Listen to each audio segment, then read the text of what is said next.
याद है वो आवाज जिसने हमारे बचपन को सुरीला बनाया, चाहे परदेसी परदेसी हो या अगर तुम साथ हो। अलका याग्निक की आवाज के बिना बॉलीवुड अधूरा सा लगता है। लेकिन क्या आपने नोटिस किया कि पिछले कुछ समय से अलका जी का कोई नया गाना आया ही नहीं। सोशल मीडिया पर एक खबर आग की तरह फैल रही है, जिसे सुनकर फैंस को गहरा धक्का लगा है।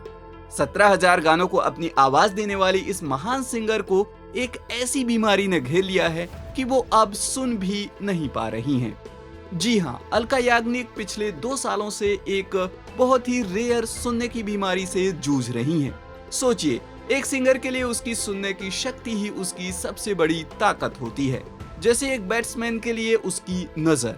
लेकिन इस बीमारी की वजह से अलका जी के लिए सुरों को पकड़ना और ढंग से सुनना बहुत मुश्किल हो गया है। हाल ही में एक इंटरव्यू में उन्होंने खुद ये दर्द बयां किया। उन्होंने बताया कि बीमारी अभी तक ठीक नहीं हुई है, इसी वजह से वो कोई भी नया गाना या प्रोजेक्ट साइन नहीं कर पा रही हैं।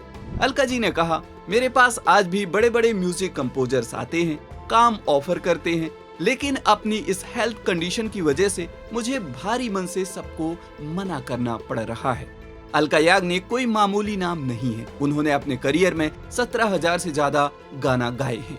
आशा भोसले और लता मंगेशकर जी के बाद वो तीसरी ऐसी सिंगर हैं जिन्होंने सबसे ज्यादा सोलो गाना गाए हैं। उन्होंने सिर्फ हिंदी नहीं बल्कि बंगाली, गुजराती, मराठी और भोजपुरी जैसी 25 से ज्यादा भाषाओं में अपनी आवाज का जादू चलाया है। 11,000 से ज्यादा फिल्मों में उनके गाने आज भी हम लूप पर सुनते हैं।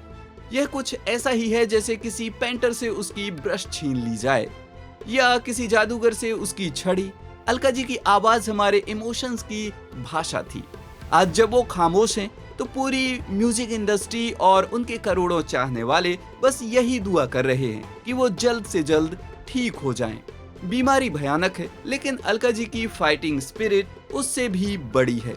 हम उम्मीद करते हैं कि वो इस मुश्किल दौर से बाहर निकलें और एक बार फिर उनकी आवाज हमारे कानों में मिश्री घोले।